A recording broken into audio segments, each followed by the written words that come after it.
Hey folks, Nico Perino here. We have a very special episode for you today. By now, I'm sure you've all heard at least something about Dominion Voting Systems' defamation lawsuit against Fox News. The case, which stemmed from allegations of voter fraud in the 2020 presidential election, suddenly ended last month with an historic $787.5 million settlement. Well, for today's show, we're featuring a conversation between two of the opposing attorneys on the case. You may recall that Delaware Superior Court Judge Eric Davis complimented both of the legal teams on the case, saying it was some of the best lawyering he had seen in his 13 years on the bench. Now, this may actually be the first time the two parties on the case have actually spoken together in a public forum. And they are surprisingly candid in discussing not only the case and its outcome, but also the arguments they would have made had the case not settled and instead gone to trial. Joining us on the show is Tom Clare, who is a founding partner of Clare Locke LLP and was counsel to Dominion. And we also have Dan Webb, who is co-executive chairman of Winston & Strawn, and he was counsel for Fox News. They are interviewed not by me for this show, but by leading media lawyer and past, so to speak, guest Lee Levine.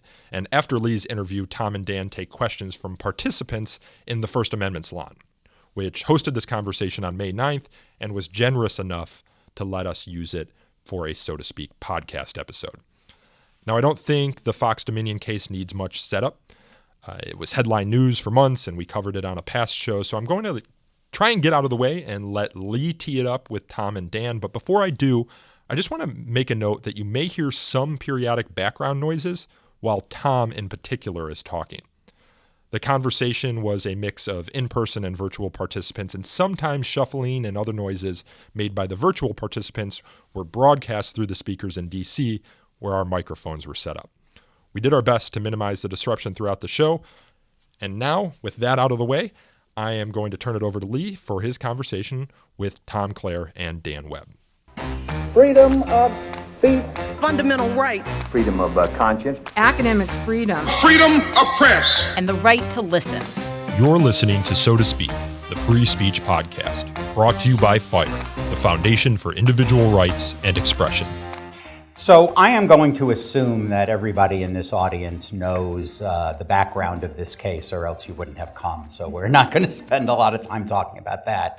I do want to make a couple of kind of disclaimers at the beginning. One is that especially Dan might be hamstrung some in what he can talk about because there are pending cases, as many of us know, remaining against Fox by Smartmatic and others arising out of the same common nucleus of operative facts, as we used to say in the law business. And the other thing I want to say is that I'm particularly honored to be here with Dan and with Tom, because I followed the case quite closely, and the lawyering on both sides was just outstanding. The briefing was excellent, and for those of you who listened to the audio the day the settlement was announced, Judge Davis, I think, went out of his way to compliment the lawyers on just how outstanding their efforts were. So I'm happy to be here. I want to start by not rehearsing the facts of the case, but by asking both Dan and Tom to talk a little bit about how and when they and their firms got involved in the case. And that's kind of a two-part question. That's part one. And part two is one of the things that struck, I think, those of us who are or have been in the legal business is the number of law firms on each side.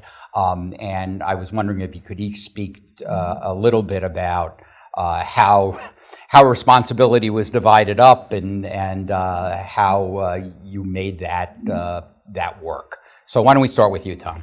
Sure. Well, first of all, I'm thrilled to be here, and thank you for the very kind invitation. I'm thrilled to be here with Dan. We actually worked together once before, although not really together. I had the smallest of bit roles in the BPI case. I wrote one of the very early demand letters that was later to be used as an exhibit at trial, and I felt like I had a very small piece of that win. To answer your question, the call first came to our firm over Thanksgiving weekend of 2020, right after the election, and some of the craziness was happening in the media. And our office is a block from our house, and I excused myself from the Thanksgiving preparation festivities and walked down to the office and had a quiet conversation with the client. And at that point, we were trying to make sense of just the media environment that was going on. It was live fire exercise. People were going on the air, saying things on a daily basis, and they were just trying to get a handle on that. We were not, at that point, thinking about litigation or what claims we could bring. We were thinking about really trying to stem the tide of false information that was being reported, both by the individuals who were making those claims and also by the media outlets that we felt were increasingly responsible for giving these people a platform and perpetuating these same false statements. And so the immediate triage of our firm was getting involved with that and trying to help the client develop kind of a pre- and post-publication strategy of corresponding with these outlets to make sure that the facts were getting out there in a way that were truthful, and obviously getting the client's messages across, but also developing a written record that lawyers would recognize as being impactful later on if we were going to be in a litigation scenario. And that involvement lasted for, I would say, a month or so into December. And then we really had a little bit of time to start thinking about what does a litigation strategy look like? And, is there a litigation strategy? What does it look like? Who do we sue? Where do we sue? And in what order? And we put together that type of an analysis. And it quickly became clear that the scope of that project was going to be a significant undertaking, both with the cases we had against individuals, Sidney Powell and Rudy Giuliani and the My Pillow guy, and against the media outlets. And the strategy that we sort of laid out would involve walking and chewing gum at the same time and filing multiple cases in multiple different jurisdictions. And at that point is around the time that we started to team up with Sussman, who were terrific partners with us. They were a great law firm with great trial experience, and we knew that we were going to need an army of lawyers to do this together. And so to answer the second part of your question, when Sussman came on board, we spent a lot of time with their team kind of talking about how to allocate responsibility in a way that would leverage each firm's particular strengths and expertise, but also in a way that would not result in a lot of overlapping work. So for example, in the Fox matter, we assigned responsibility for different silos of content providers to different firms. And so we had on-air hosts that Claire Locke was responsible for, the entire silo from the on-air personality down to the producers, to the bookers, to all the document review related to that, all the way down to following up on the interrogatory responses to the privilege log. We owned that silo, that vertical, and then Sussman had a bunch that they were responsible for. And I'd also be remiss if I did not recognize the involvement of Rod Smola, who once we got the team together, there was sort of a collective moment of we need to have Rod involved in this. I mean, we were going to be litigating in Delaware a defamation case, and as I'm reading Rod's book on my desk, it just made a lot of sense to have him involved, and he was instrumental in helping us bring it all together. Excellent. Dan, same question for you. Well, I got involved in the case. Another law firm was representing Fox, and I think it was in last July, 6-7 months before the trial, I got contacted by the general counsel of Fox Corporation and Fox News and asked if I would have any interest in representing Fox in the Dominion litigation. I had tracked the litigation, but not in any significant way. But I was obviously aware of the case, and so I was asked about it. I said, I love trying cases. I've spent my entire professional career trying cases, and I have a particular affinity. I like defamation cases and get contacted on a fair number of them over the years. You mentioned the Pink Slime case was a very interesting trial that I enjoyed being connected with, representing beef products. So I said immediately I would love to be considered. I basically cleared conflicts, and I went to New York and read some background materials. And when you go into beauty contests, you don't know how many firms you're competing against and what's going to happen. And I had a meeting in New York with the Fox News and Fox Corporation lawyers, and we went out and drank some wine, and I got hired. That's what happened. I got hired, and I can tell you that I've had the privilege of working with some great law firms. Our role, Winston Strong's role in the case, was to be chief trial counsel for the trial, but we obviously had Clement Murphy as our appellate lawyers that would handle the appeals, since this case was always, I think, identified in the First Amendment world as having some significant First Amendment issues that would end up on appeal. And so I do believe that certainly, at least on our side of the aisle, there was a strong belief that the appeal could very well be as important or more important than the trial itself, because I think I can fairly say for Fox News and Fox Corporation, the First Amendment issues were significant, and we wanted to make sure that we protected the record, and so that we would have everything protected on First Amendment issues to go up on appeal. And then we had Richards, Leighton and Fingers in Delaware, the great firm. And so it was primarily those firms that were combined together and there was never any question in my mind that this case was going to go to trial. That's why I was hired. And so I immersed myself in the case. I kind of reassigned some other matters I had, and worked very hard to master the case and be ready to go to trial. And that's kind of what happened to me. Dan, just to follow up, by the time you got involved, was the discovery largely complete, or were you involved in the discovery phase in any meaningful way? No, I was involved heavily in discovery. Discovery went on for quite some time after I got involved, and I think my primary role, at least my personal role, was representing the host that had the shows that were accused of defamation. So I got the privilege of working very closely with the hosts at Fox News, and came to like and respect them a great deal, became friendly with them, and enjoyed very much the opportunity to help prepare them for their depositions, and was obviously preparing them for their trial testimony.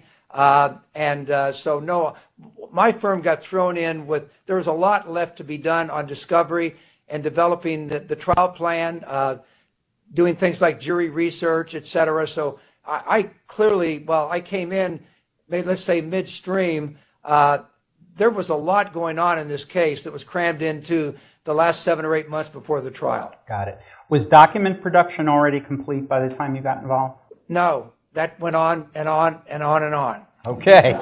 All right. I want to go back and to a little bit at the beginning, and something, Tom, that you said. One of the things that struck me about the case at the complaint stage, and I think I was, I said on 60 Minutes that it was the strongest defamation case I think I had ever seen. And the main reason for that was the extraordinary efforts that Dominion made to get in front of anybody at Fox that had a role in this, factual information about the falsity of what was being said on Fox's air. I don't want to be pejorative, but we all of us who are defense lawyers around the table know that there are firms who regularly send you pre-litigation letters that you throw in the garbage after reading them because they don't pass the laugh test. this was something quite different, with the links. And can you talk a little bit about the process of going through that, identifying the folks who would be recipients of these communications and how that all worked? Sure. So that was in this frenzied period after Thanksgiving weekend and sort of into December.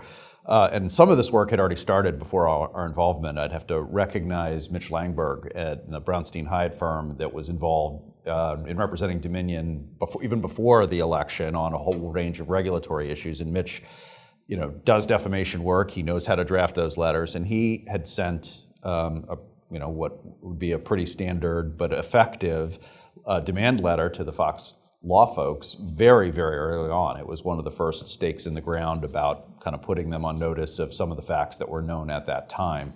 And so when we got involved, it was such a rapidly evolving factual landscape that rather than kind of send a series of lawyer letters that would be, talking about the First Amendment principles and all of that, we were wanting to make sure that Fox and all these other media outlets were blanketed with the facts that were coming out each day. As each new expert came out with a finding that these allegations were false, as each person in the government came out and said, we're rejecting these claims, when Bill Barr came out and said it, when CISA came out and said it, we wanted to make sure that all of that information was collected in as comprehensive a place as possible. And honestly, we really weren't thinking at that point about building a litigation record as much as we were trying to stop. We're trying to stop the bleeding. We're trying to save this company. And so we worked closely with Dominion. And we put together these kind of series of communications that were cleverly titled Setting the Record Straight, the STRS communications. And they went out on a pretty steady drumbeat, and we worked with some folks that were pretty plugged in and knew how to get them in the hands of producers and bookers and the on-air hosts. And we had Tony Fratto's firm at Hamilton Place getting those to the top people at Fox, getting them to the on-air hosts, getting them to the bookers. And it was gratifying to me once document discovery came around to see how widely circulated they were. It was gratifying to me both because there was a lot of effort that went into it, and it was also gratifying to me because it was fantastic evidence of malice. So I was really thrilled to see them show up in all these different places. But that's really what it was, and it wasn't done as much with the litigation record in mind as it was just making sure that we, who were collecting from a very broad source of information demonstrating falsity, were getting that in the hands of the people that were going on the air 4 or 5 times a day and saying these same things. And we were, begging them to stop. Dan, that raises a question that you may or may not be able to speak to, but I'll ask it anyway.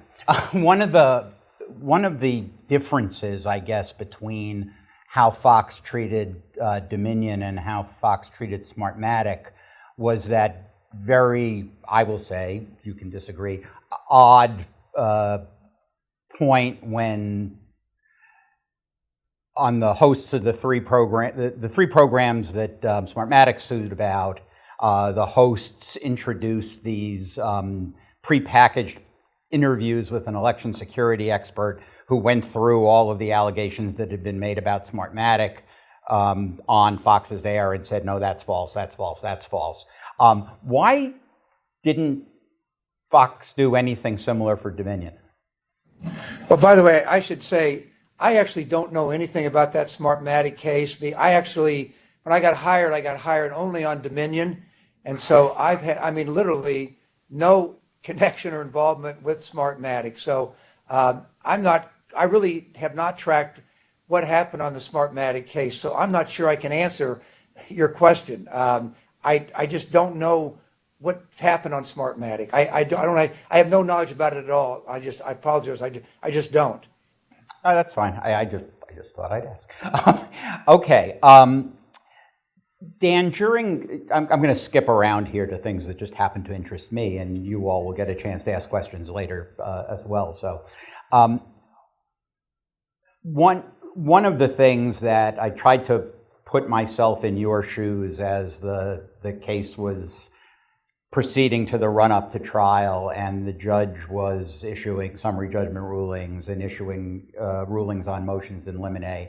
and kind of systematically depriving you of defenses or arguments that you wanted to make. My question is a two-parter. One is, which of the judge's rulings kind of hamstringing you did you think was the most significant blow to your ability to make the arguments you wanted to make? And since nobody ever got to hear it, can you tell us a little bit about what your opening statement would have been given the constraints that the judge put on you, at least on the liability side? Sure, that is a fair question, Lee, and I can answer that. First, I think the ruling that I was did not appreciate very much from the judge was the falsity ruling. The judge took falsity out of the case. I obviously had already prepared an opening statement that there's two issues in every defamation case. Forget all the elements. What matters is falsity and malice. That's what matters, and damages, of course. And so I had prepared an opening statement and tested it in jury research with both falsity and malice in it. And the court did take falsity away. And so that I'm not sure we're here to talk about. There never will be an appeal here. Had there been an appeal, and I think all the First Amendment lawyers that are interested in First Amendment issues, the fact that the judge took falsity out of the case on a summary judgment ruling would have been a big deal on appeal. Okay. In fact, I think that could have been the card that got this case to the United States Supreme Court, but we don't have an appeal because we have a settlement. So your next question is, what effect did that have on my opening statement? And almost none. I didn't like the ruling, but it had almost none because my view was that I could take what's left, malice, and I can tell my story within the confines of the malice requirements. As a trial lawyer, Lee, I believe the guy that wins the case is the guy that has the best story for a jury to explain why I should win. So I thought, and I know there may be others that disagree, I recognize there's a lot of view in the media that Dominion had this very strong, powerful case and et cetera, et cetera. I actually believed in and tested my theories with jury research. I had a compelling story to tell. And when I kind of fought with the judge after his rulings to maintain everything I wanted to say in my opening statement, and through some offers of proof and discussions with the judge, when I was ready to give the opening statement, I was getting ready to get up 10 minutes before the settlement occurred, I had a compelling story to tell, which was the same story without falsity. It's just very simple. I had a simple, straightforward story. Very easy. To tell the jury why I win. Fox covered this story because President Trump made extraordinary allegations against Dominion. Extraordinary, newsworthy allegations that a voting machine company came into this country and had got contracts with governments and actually stole the presidential election from him through vote fraud. And it was clearly the most newsworthy story of 2020. And so for me to convince the jury that the reason Fox covered initially the story was because that's what news organizations do. Any news organization that did not cover the president's Dominion allegations, I think it'd been extraordinarily unusual not to cover it, and Fox covered it. And so for me to tell a story to the jury about why Fox covered the Dominion story, because it was one of the most extraordinary newsworthy stories in years, and it literally went to the heart of whether we have a democratic system of government or not, I could tell that story and explain it. And then I could tell the story, why did we continue to cover the story, the allegations, for about 30 days with the president and two of his lawyers on the air? I found that pretty easy to explain. I thought the story was pretty compelling, and I felt pretty confident about what a jury would do with it. We continued for 30 days because the president of the United States and his lawyers told Fox News on the air about 25 times that they had compelling evidence. And they detailed affidavits and evidence they had that they were going to go to court and prove their allegations, and they filed lawsuits. And that's kind of what we're about in this country. I was going to tell the jury in my opening statement that is what courts are for. That's what they're for. So President Trump didn't just yap his gums.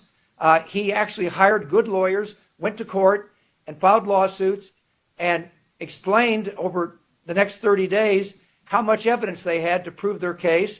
And Fox News folks knew this had to be resolved quickly, within roughly 30 days, because by December 14th, the evidence had to be in.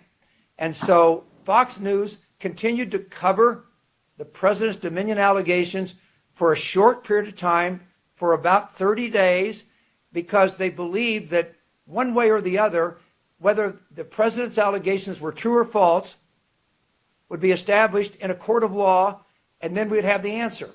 And when Fox News found out that the president's lawyers failed to establish their proof of the Dominion allegations before December 14th and cases were thrown out of court, Fox stopped covering it.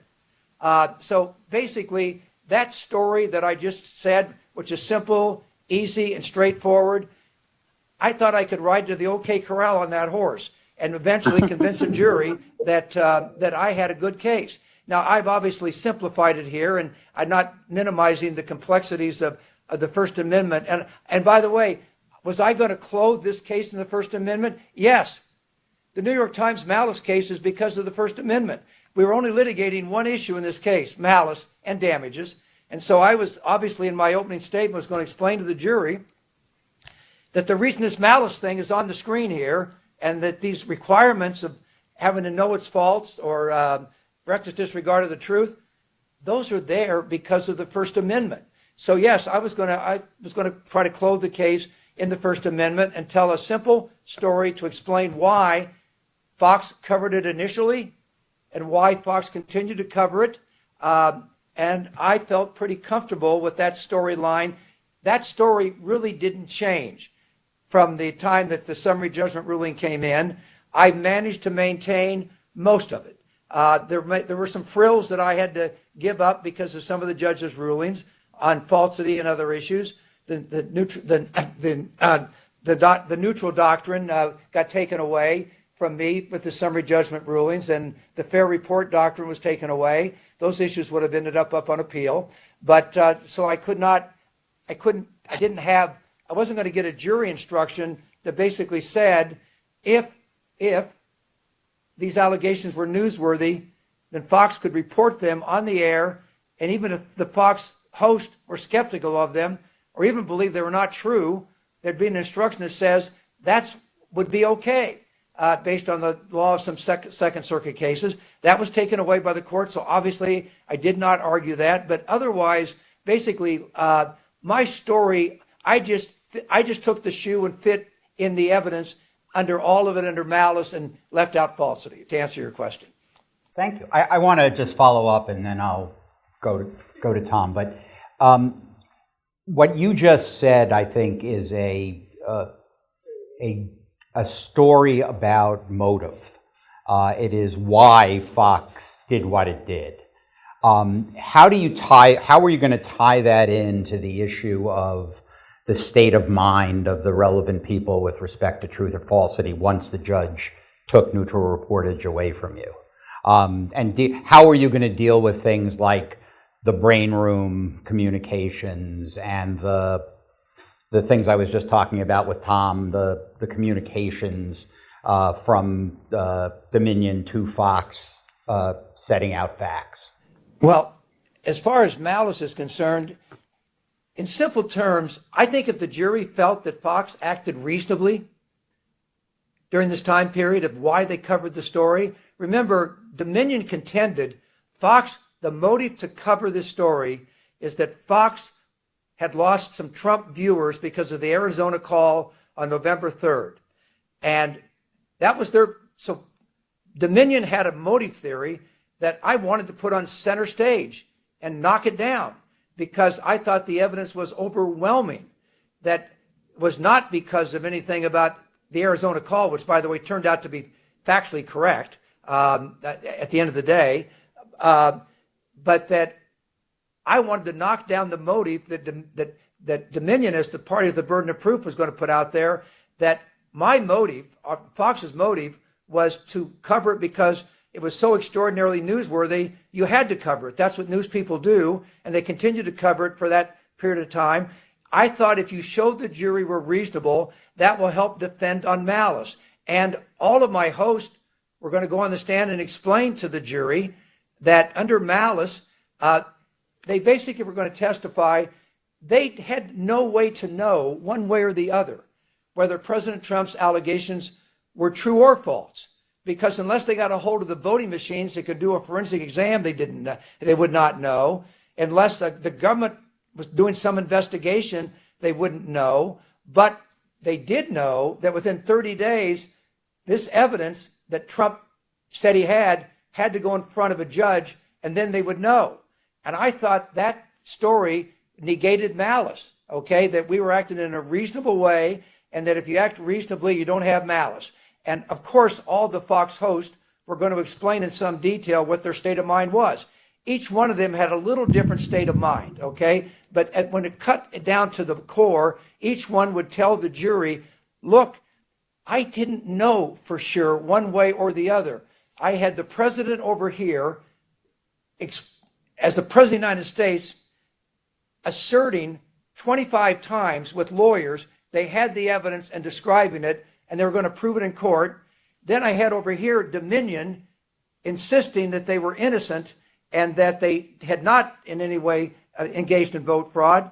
And Tucker and Hannity and Maria and others, they're going to basically explain Fox was in a search for the truth. And it wasn't going to be a long search because it's going to get resolved in a court of law, which is where we resolve all disputes in our country. And that's where this dispute was going to be involved. And yes, we knew that Bill Barr said he did not find any significant vote fraud. We knew that others were skeptical about the Dominion allegations. So we clearly accepted all of that. And by the way, by the time I got involved in the case, we weren't arguing as to whether or not the Dominion allegations were true. Yes, when they failed to prove it in court, when the president's lawyer, they're false. And we accepted it, they were false. So we weren't arguing that we weren't trying to prove that, yes, the Dominion machines were involved in fraud.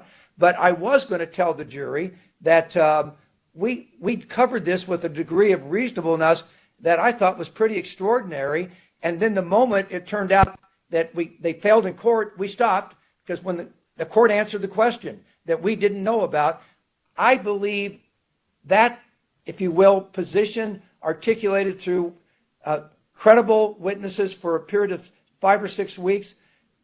I'm not going to get into jury research and what we discovered, but I believed I had a storyline that would deal with malice and that I had a good shot at the jury. Thank you.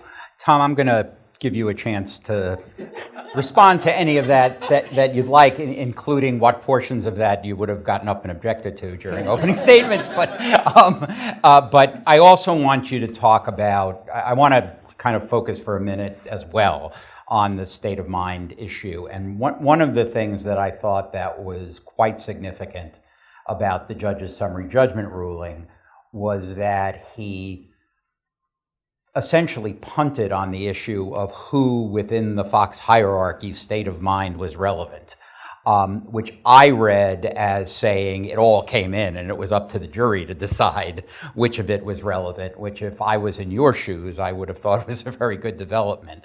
In addition to responding to whatever you'd like about what Dan just said, talk a little bit about how you were going to deal with the issue at trial of whose state of mind was relevant. Sure. So, the connective tissue of malice evidence in this case was really rich. There was a lot of internal communications, some of which are, on the public docket. There were a lot of internal communications that cross-pollinated across those verticals that we had of the different hosts communicating with each other, the teams communicating with each other, and then, of course, upward into one of the themes of our case was editorial control, about who within the organizations, plural, had the ability to say, up or down on what content could go on the air, and we saw some of that being exercised. And so, we were going to deal with it kind of both horizontally and vertically. We were going to go in each of the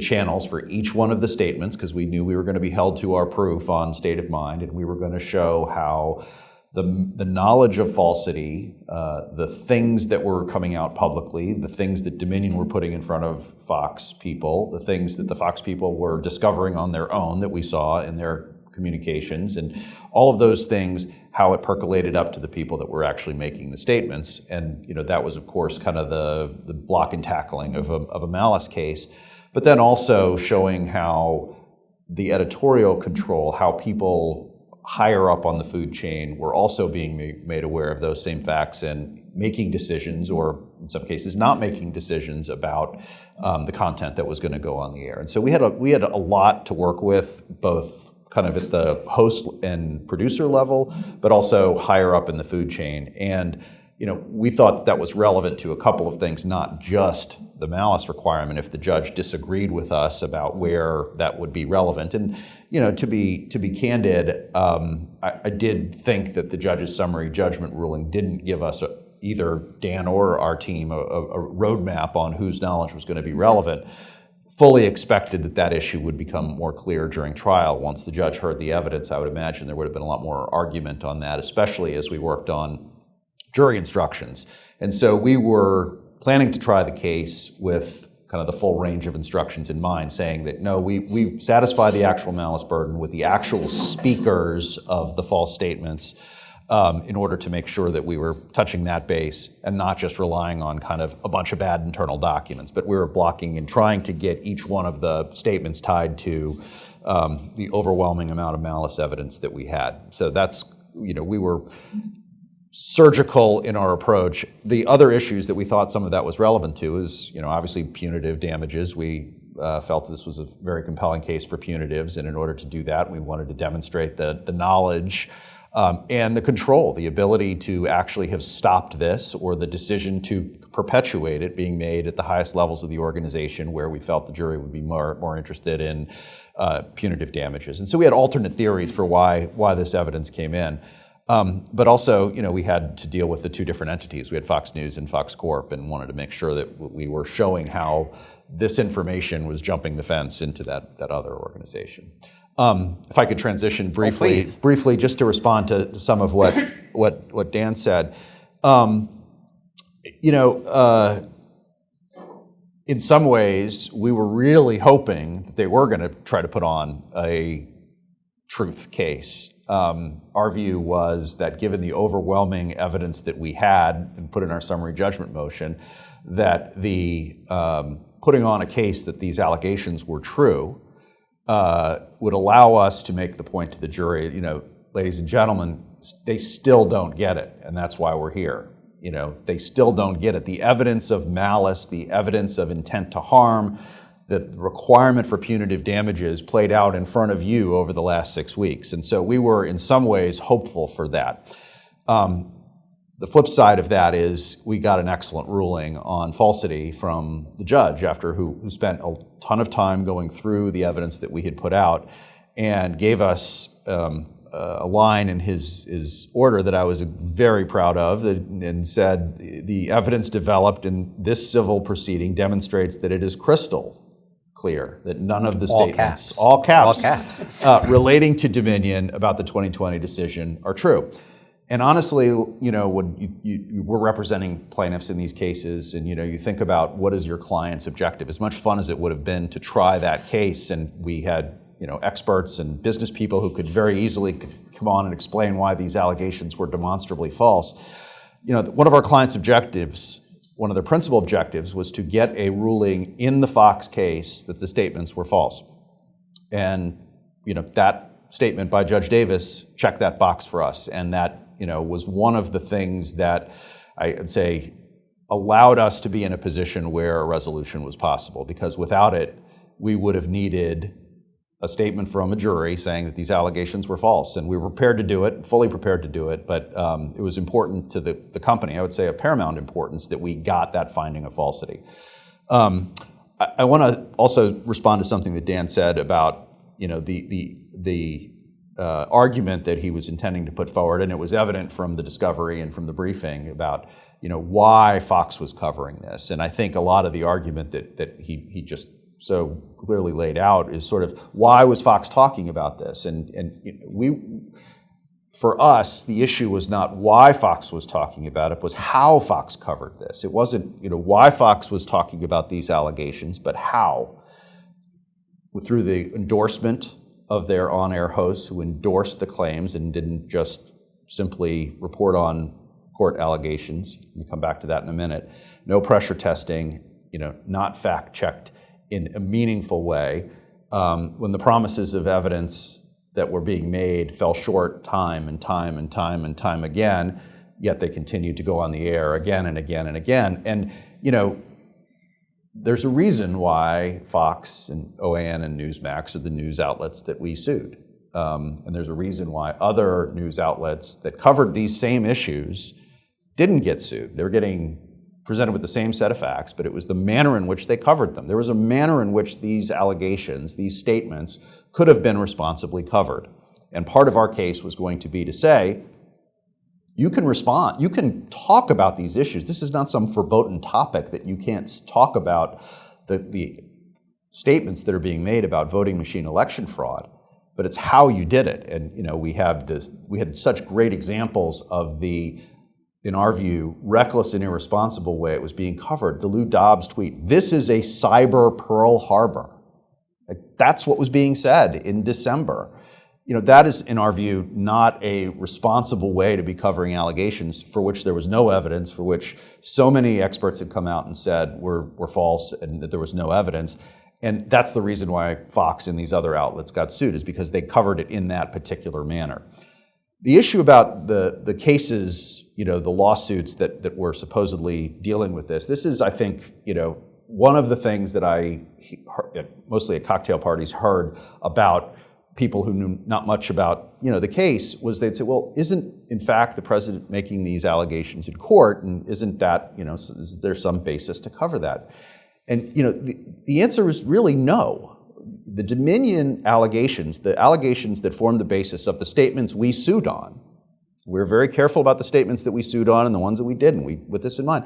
Those were not the allegations that were being made in the Kraken lawsuits, and they were not being made in court. So it wasn't as if there were allegations that were being put forward in court about Dominion rigging these elections that were then being thrown out. These cases, the Dominion claims, were never being put forward in court. And we felt that was a great fact for us, because on the one hand, you have people that are prepared to stand up and say to the media, make these incredibly serious allegations about Dominion rigging the election, committing these crimes, these attorneys who were saying these things, but were unwilling to make those same allegations in verified court pleadings because that has consequences. Going on Lou Dobbs doesn't have consequences for those hosts, and so for the guests. And so the fact that the cases were thrown out of court, the Kraken cases and all the other ones, were really inconsequential to the state of mind argument, because we were going to demonstrate to the jury case by case by case that those allegations were not being made in court, and therefore you can talk about the president saying these things, no problem, but they need to be covered in a responsible way. And the endorsement that these hosts were doing, and that's one of the things that Judge Davis did in his motion to dismiss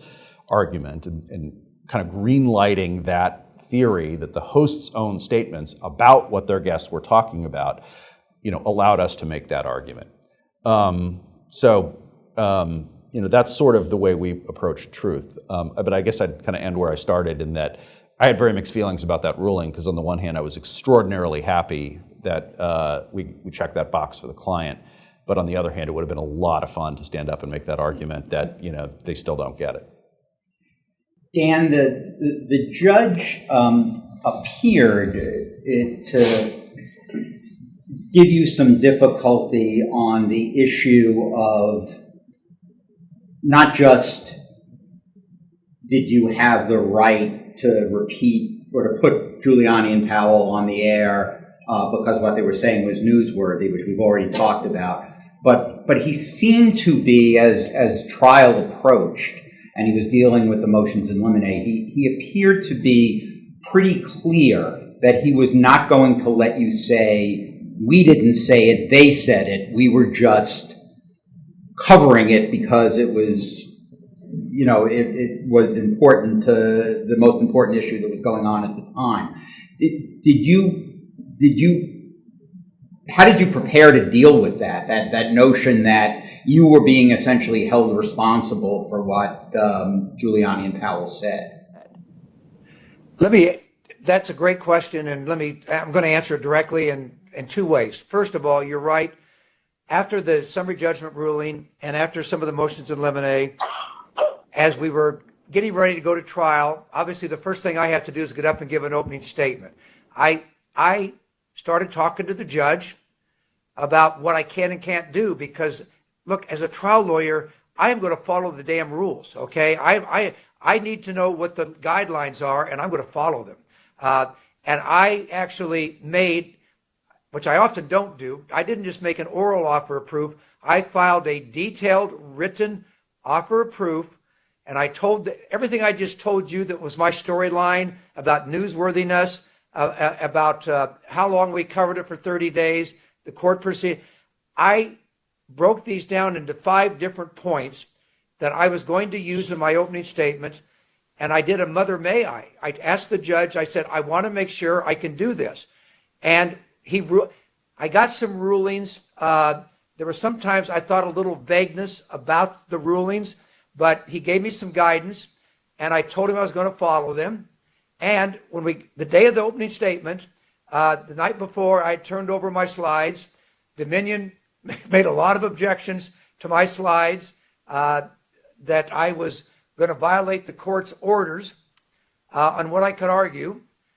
We got to court that morning, and I told the judge, look, we can do this the easy way or the hard way. Basically, we can spend 2 hours here going through Dominion's objections, or I'm going to tell you, Your Honor, I'm going to follow what you told me I can do and can't do. And so I don't expect that you're going to ask me to ever sit down and shut up, or you're going to bring me to a sidebar. And he said, we're going to do it that way.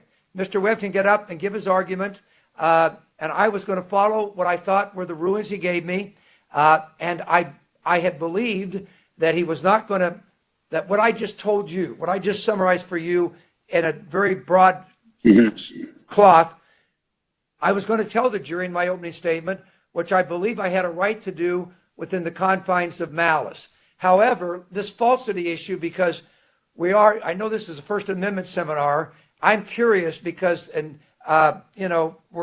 Tom, this issue about the judge's falsity ruling,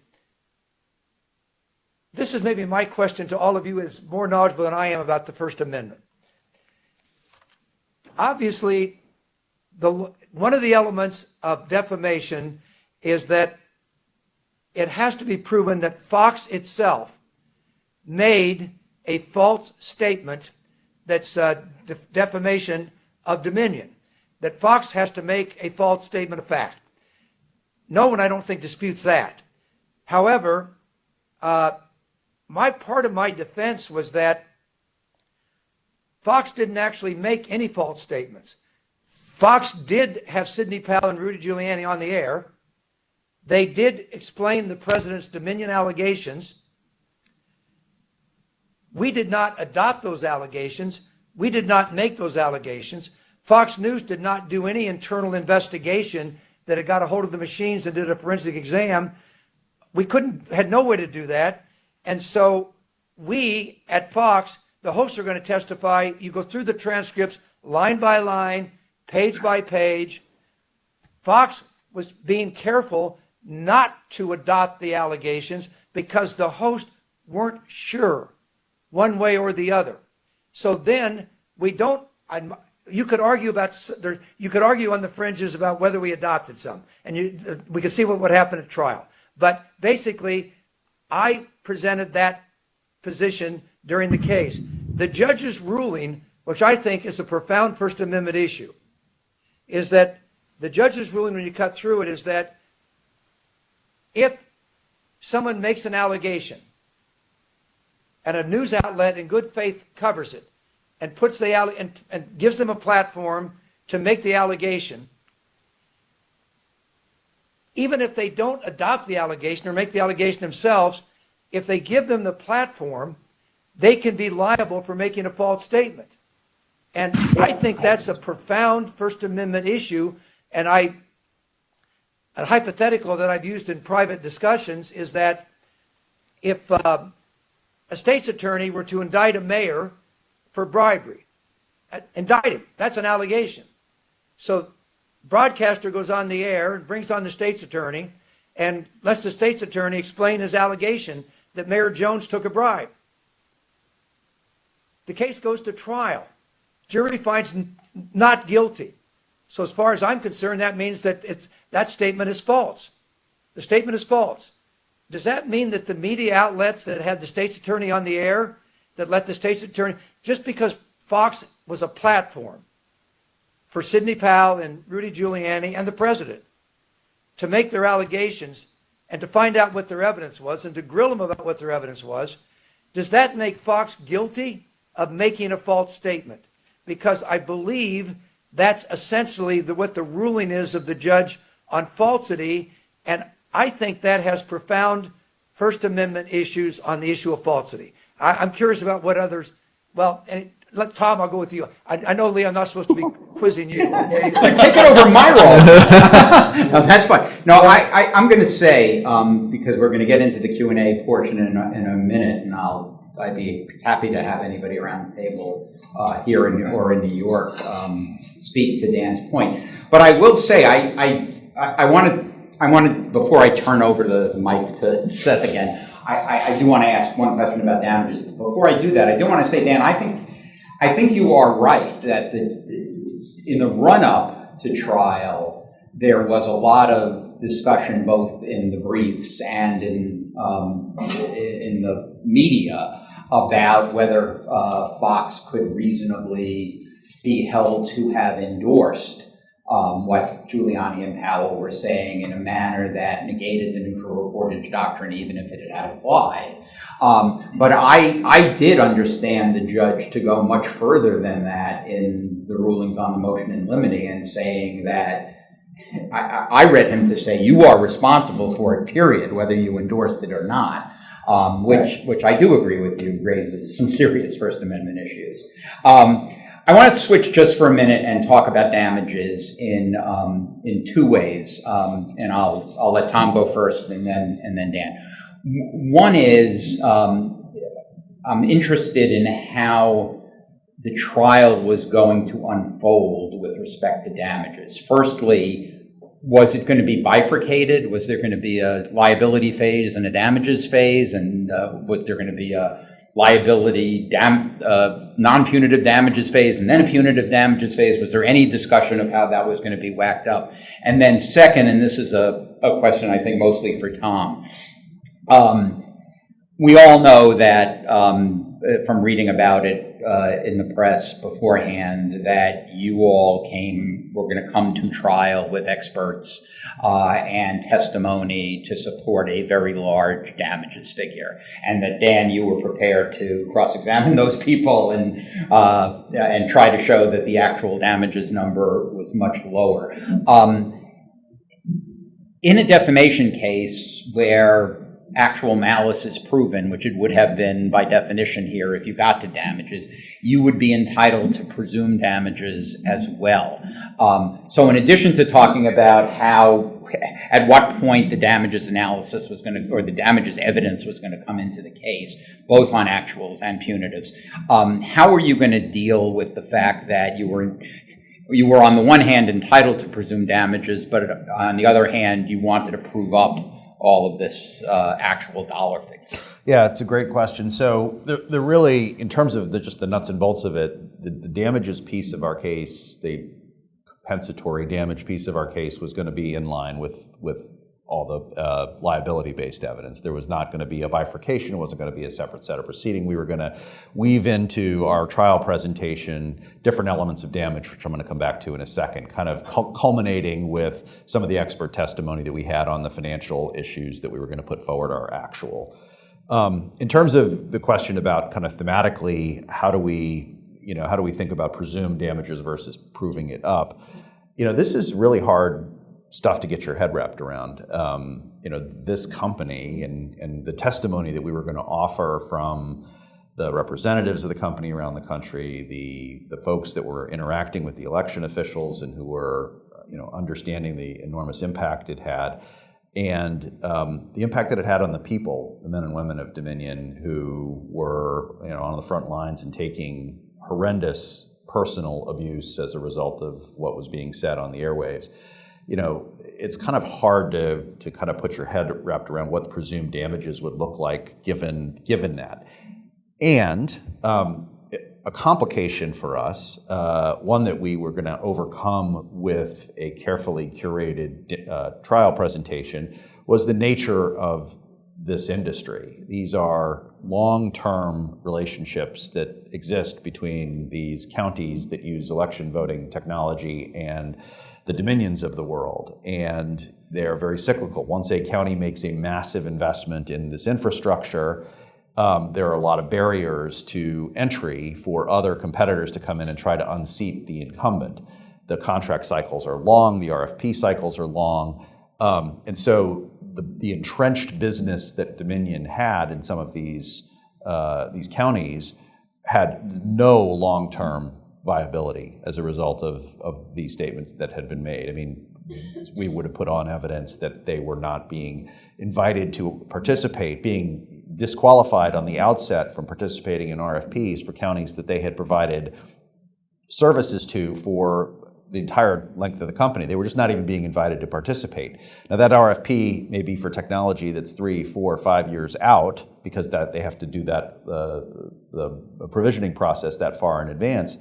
But this company was done. I mean, the long-term viability of this company was done, and we needed a way to not just say that, but to prove it up. And so we wanted to tell the story. We wanted to talk about the threats, the death threats, the voicemails, the guy showing up at Dominion's office with the high-powered rifle, those human elements of what were unleashed by these false allegations. But we also needed to tell the economic story, and that was a relatively significant part of our presentation, because we understood it was an eye-popping number. It was we were seeking effectively the enterprise value of the company, and we needed to be able to demonstrate that that's really what was at risk here, and we were going to do that through a combination of expert testimony, but also the testimony of the founder, John Poulos, who would talk about cradle to grave how these contracts work, and why the company was effectively destroyed by this. And the judge had said to us that he was going to kind of deal with the damage evidence as it came in. So, I fully expected there would have been a modification of the ground rules for how we would have been able to put in damages evidence as the case went on, because I think he wanted to wait and see how the evidence was coming in. But we knew it was going to be a huge part of it. We knew it was going to be a huge part of Dan's case.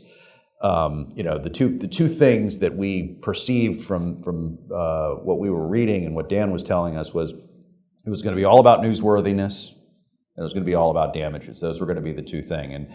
And from our perspective, Dan and his team were playing a smart short game and a smart long game. The short game was the newsworthiness, the need to cover these allegations in the hopes that maybe we pick off a juror or two who feels that yes, this is an important newsworthy topic and we need to be able to cover it. And so sort of, notwithstanding the fact that we had very strong belief that newsworthiness was not a defense to any of the claims that we had brought as a legal matter, sort of from a jury appeal matter, we figured that that's what he was doing, and he was playing a long game on damages with an appeal. Dan, let me ask you about the punitive damages. Was it going to be two questions. One is, was there going to be a separate bifurcated proceeding on punitive damages if Dominion had prevailed on liability? And second, what did you make of the judge's kind of punting on the issue of whether punitive damages were recoverable under New York law in the summary judgment ruling? Why do you think he did that? Well, by the way, so on the bifurcation issue, Lee,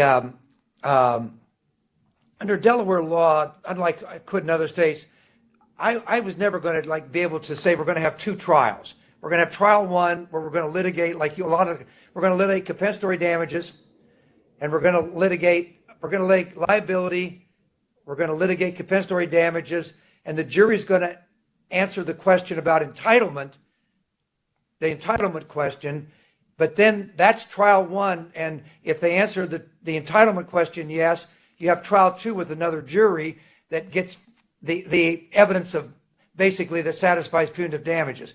We're never going to get that in Delaware. So we were only going to get one trial.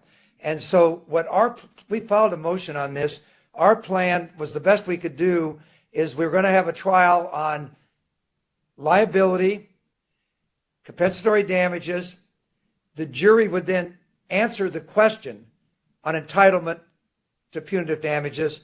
And then at that point, there's some evidence that would only come in after that and not come in before.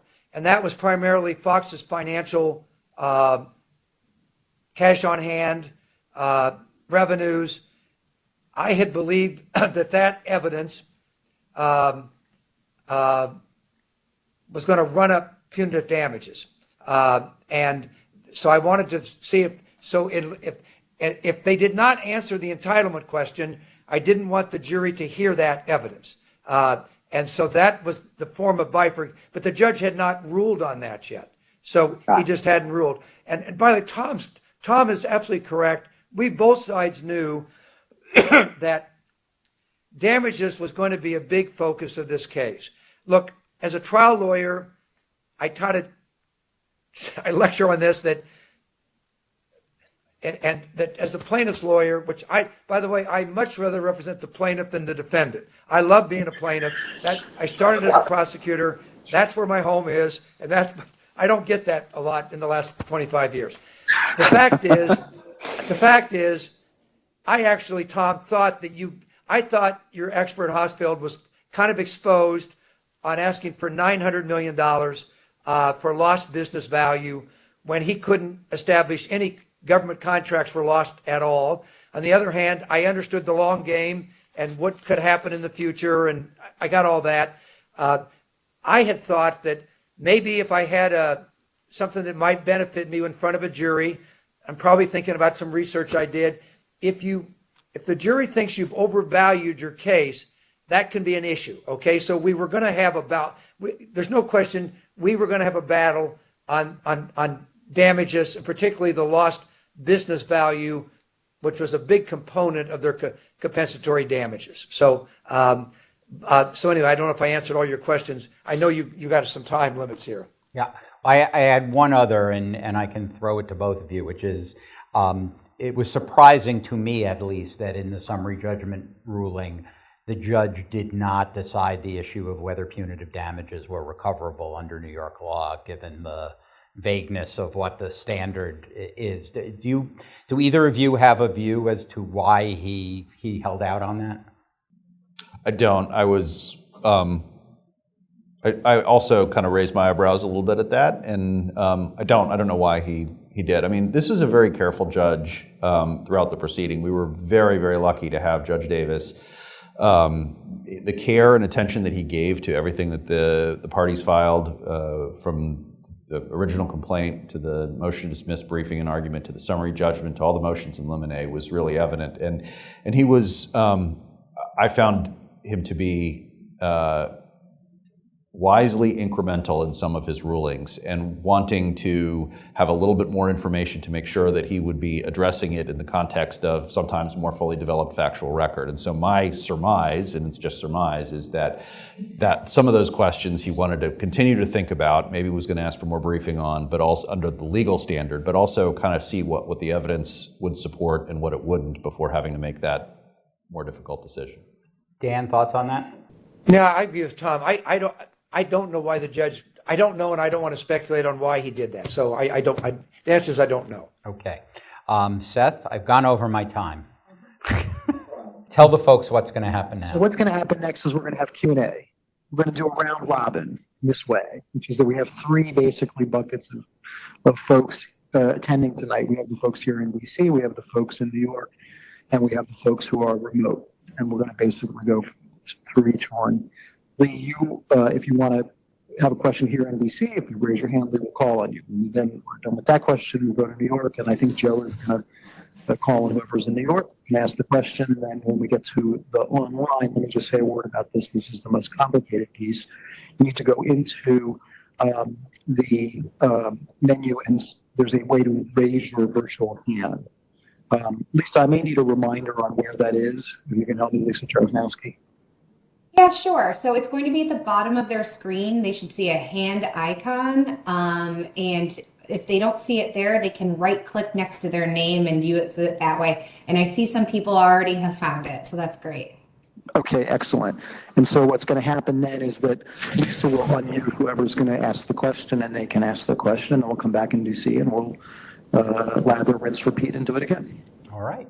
DC goes first. Any questions, comments? The lady in the red dress is disqualified from Yes. asking questions. Okay, just want to make sure. All right. Yes.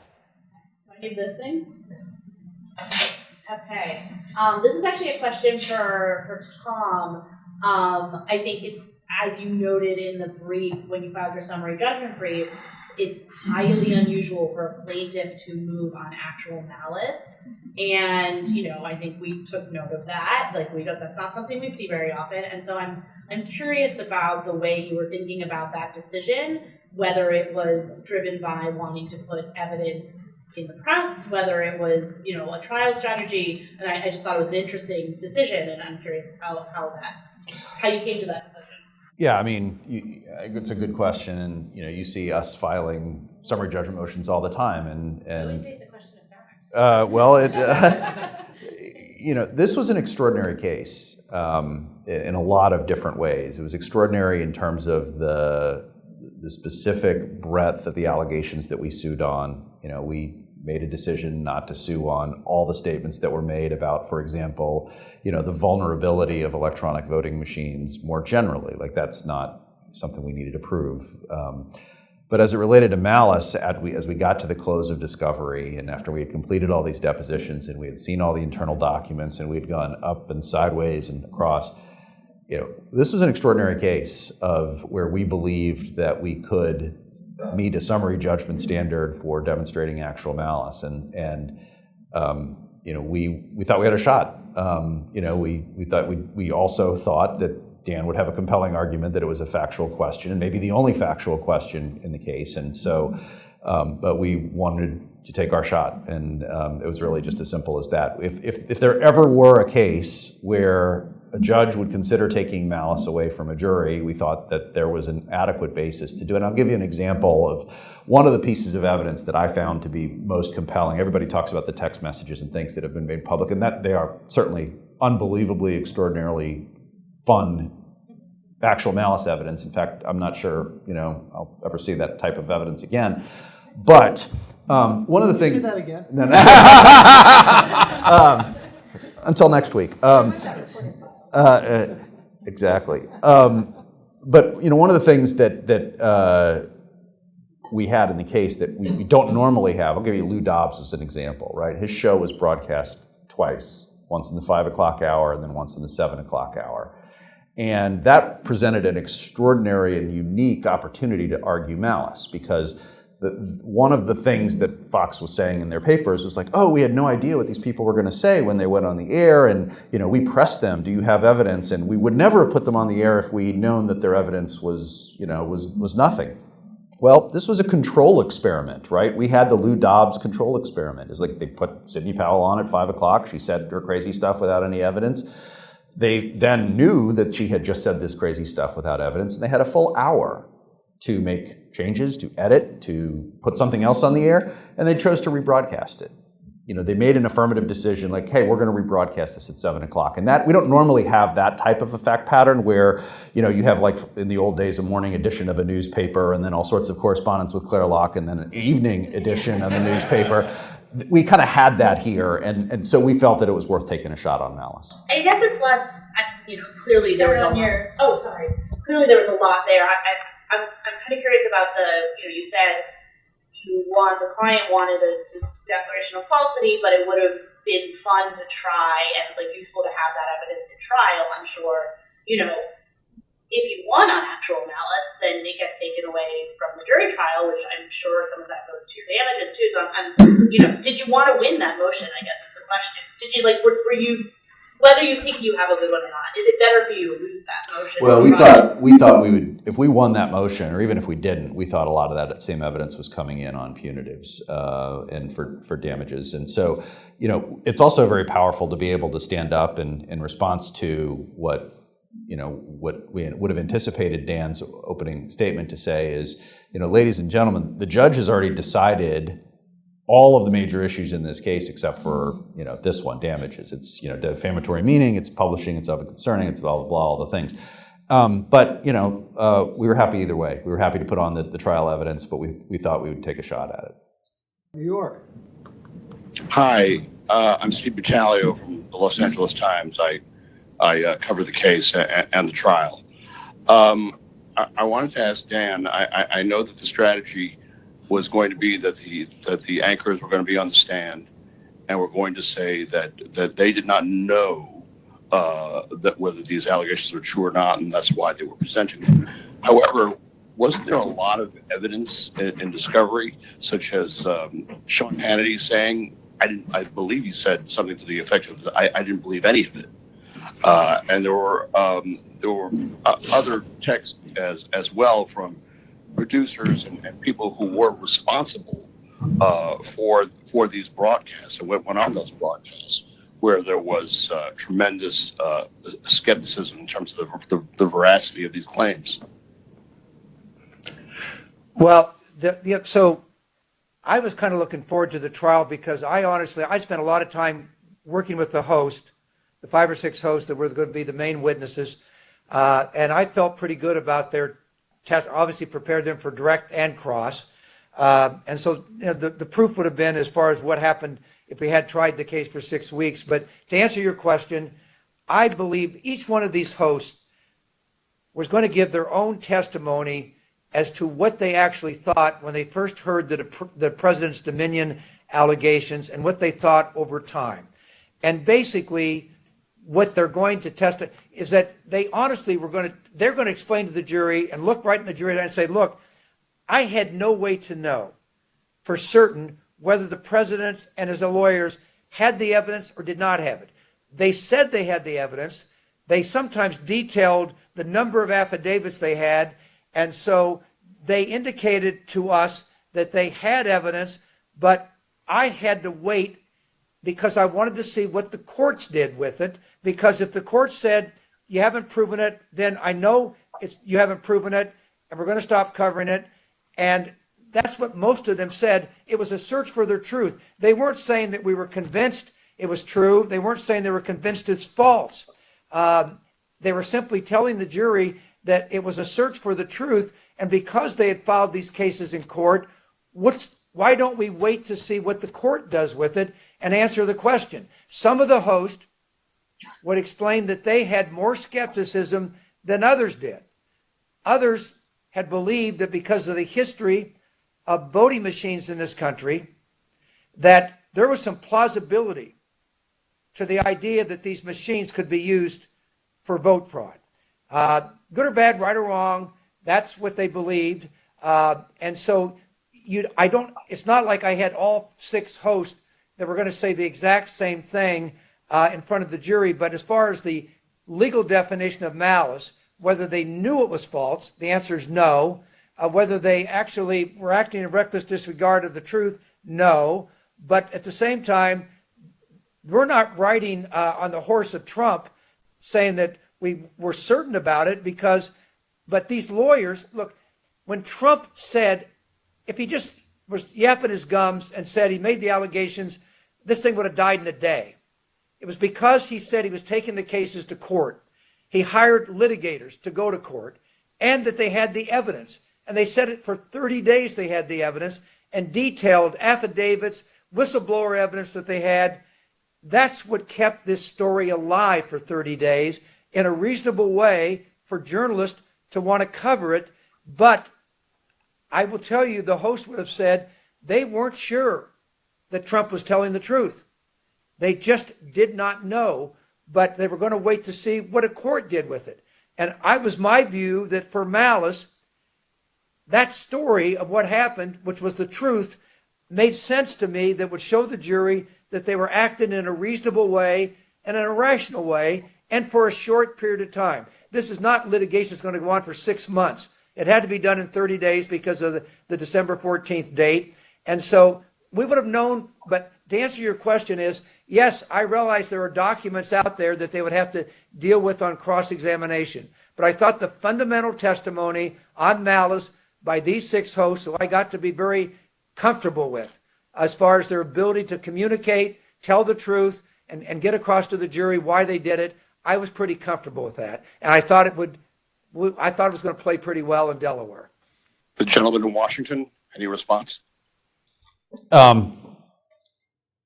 These cross-examinations of these hosts would have been epic. I was very sad that day when the judge said the case was resolved. I have another question. The number was public. Was that something that was negotiated as part of the settlement?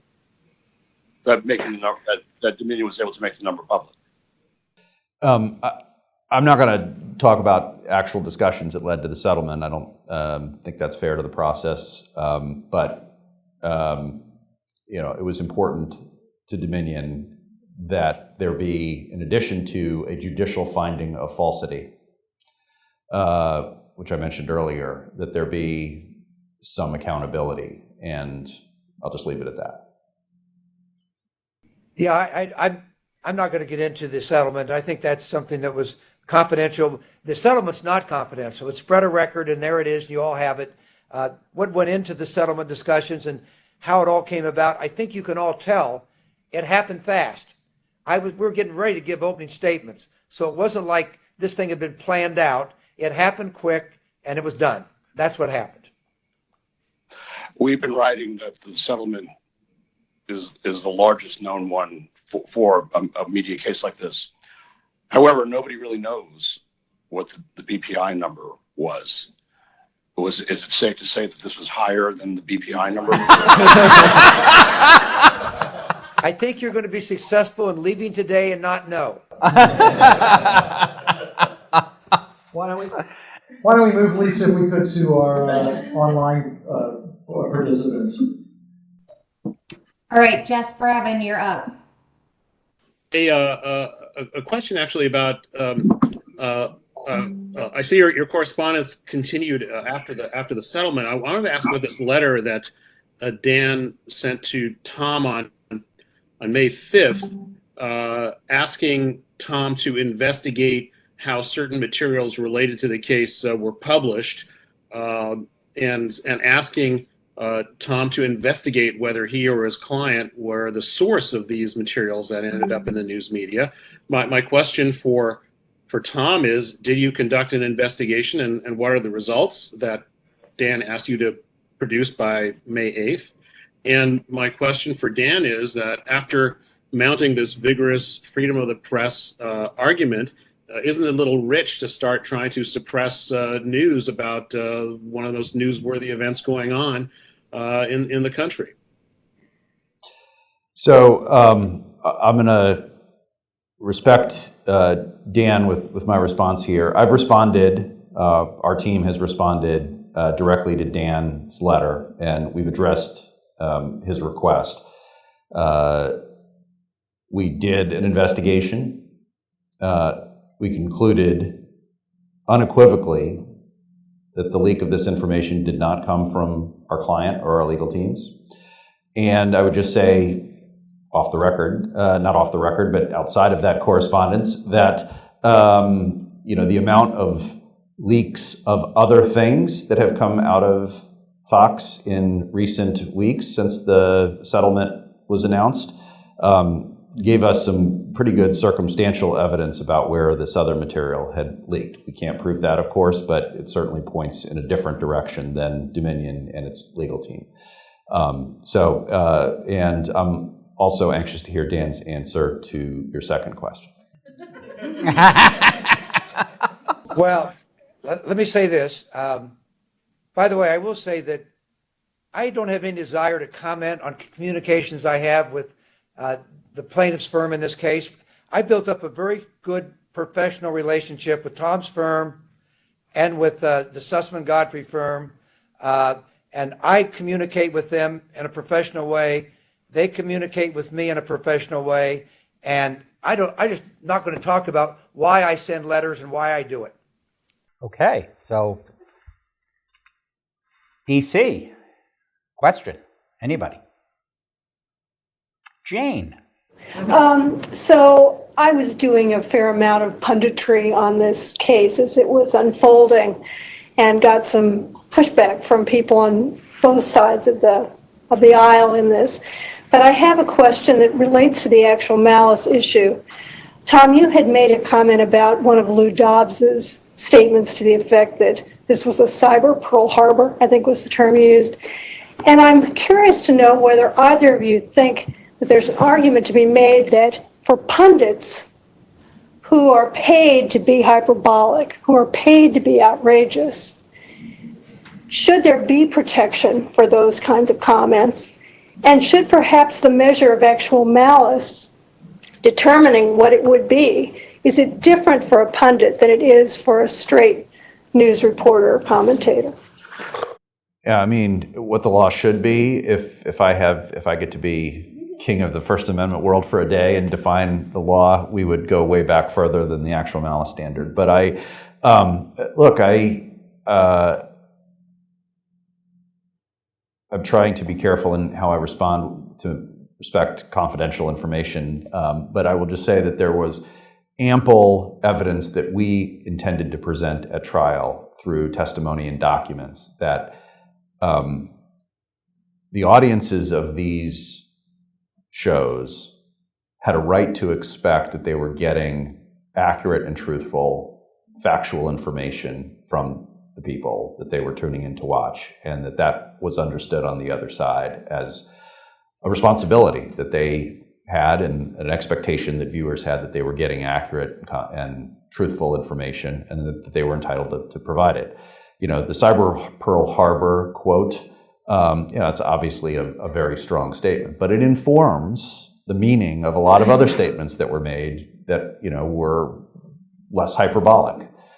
When arguments tried to be made, well, all we were doing was reporting on the allegations that were being made. When Dan makes that argument, say, okay, but these are your words. These are the words that you chose to say in your own voice on your own Twitter handle, and whether or not it's more hyperbolic than some of the other statements we sued on, or whether or not the state of mind that goes into those statements is the same or different when they're supposedly reporting on facts.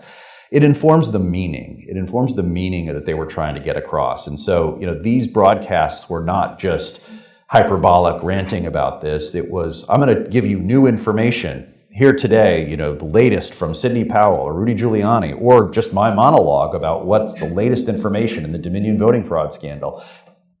Fact, fact, fact, fact, fact, fact. And then you have the cyber Pearl Harbor tweet. Part of our argument that goes to malice is, that informs the intent and the meaning behind all of those other fact, fact, fact statements. It'd say, well, I was just reporting on what the president said. Not true. You told the world that all those things amount to a cyber Pearl Harbor. So whether it goes to being independently actionable, where we kind of pieced what was his intent when he tweeted cyber Pearl Harbor, or whether it goes to informing the meaning of what was his intent when he reported all these other things, we don't have to guess what was in his mind. We know because he tweeted it. And so that's the way that some of those more hyperbolic statements interplayed with the others. Dan, you want to comment on that? Well, I can just, a couple comments. Lou Dobbs' show is an opinion show. Lou Dobbs would have explained to the jury in some detail. He knows exactly who his audience is. His audience knows who he is. He has strong opinions, and they do surface. And the cyber Pearl Harbor is an opinion that he expressed. And by the way, I will say this without going into detail. I know that Lou Dobbs is someone that was no longer had a Fox show at the time that this case was going forward. But Lou Dobbs was anxious to go on the witness stand and talk about what happened on his show and what was said and why it's an opinion show. And I quite frankly enjoyed getting a chance to know Lou. He didn't have to cooperate with me that much, and he did because he was waiting to come on the stand and tell his story of what happened on his show and about what his opinions are and how his audience understands who he is, and they've understood it for years. And I would say, without going into jury research, I think jurors would understand that there were a lot of opinions expressed by Lou Dobbs that were opinions, and I'll leave it at that. All right, I think we'll go to New York. Joe? Hi, it's Lynn Oberlander. Quick question. If this had gone up on appeal, no matter who had won it at trial, how do you think the Supreme Court would have ruled in this? Dan? All right, Tom, I take it you want me to go first, so the answer is yes. I don't have an answer to that. I don't know how the Supreme Court was going to rule on this. There was obviously the Clement Murphy firm was going to handle the appeal. I was not. They are one of the great law firms in America in handling appeals to the Supreme Court. I raised the falsity issue with all of you, and some of you I think who have more First Amendment knowledge than I do. For what it's worth, I had thought that the judge's falsity ruling would be an issue that could very well end up in front of the United States Supreme Court. And intellectually, for me, as someone that does deal with First Amendment issues, but not with the expertise some of you have, I thought the falsity ruling was incorrect. And if that summary judgment was wrong on falsity, that would have been a reversal. That would not be harmless error. That would have been a reversal. I guess from my point of view, I mean, obviously, we knew this was a huge case. We knew that there was a lot of attention on it. We knew that Dan and his team were playing for an appeal, and we were obviously mindful of that throughout the case. But from our point of view, this was a pretty straight down the fairway defamation case. I mean, this was not, we weren't exploring the edges and the outer boundaries of the elements. And, we were playing this right down the middle of the fairway with the law. And so, we obviously were interested in making sure we had a clean record for appeal. Appellate courts in this area are always interested in damages. So that was obviously an area that we were interested in making sure that we had a sufficient record of the presumed and actual economic damages to be able to support and survive an appeal. But, the other legal rulings and the legal issues presented by the case were not particularly novel. I mean, would I have welcomed the United States Supreme Court holding as a matter of, again, that there's no newsworthiness defense to defamation? Sure, I would welcome that ruling, or making clear what we know, that the fair report privilege doesn't really exist in many of these jurisdictions. Yeah, I would have welcomed that. But that's really not what this case was about. It was right down the line, and we were going to try it like a straight down the middle defamation case. And so we were ready for appeal, but in my view, probably the one issue on appeal that would have gotten a harder look would have been damages, because we would have asked for and in my view gotten an eye-popping number at trial. So Lisa, can you? Yeah, sure. George Freeman, you're up now, and you should just be able to unmute and go. Am I unmuted now? Yeah, you're good, George. Go ahead. This is for Dan. I want to try to respond to your question with a question about what was wrong with your opening statement, and shouldn't the media be allowed to repeat what others are saying if the media entity, Fox, didn't say it themselves? And somehow in your very reasonable argument, you miss kind of a basic black letter law, which is the word republication.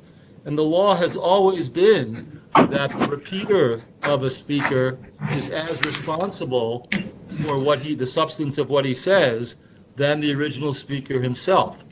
And I think that's harsh, but that's what the law is.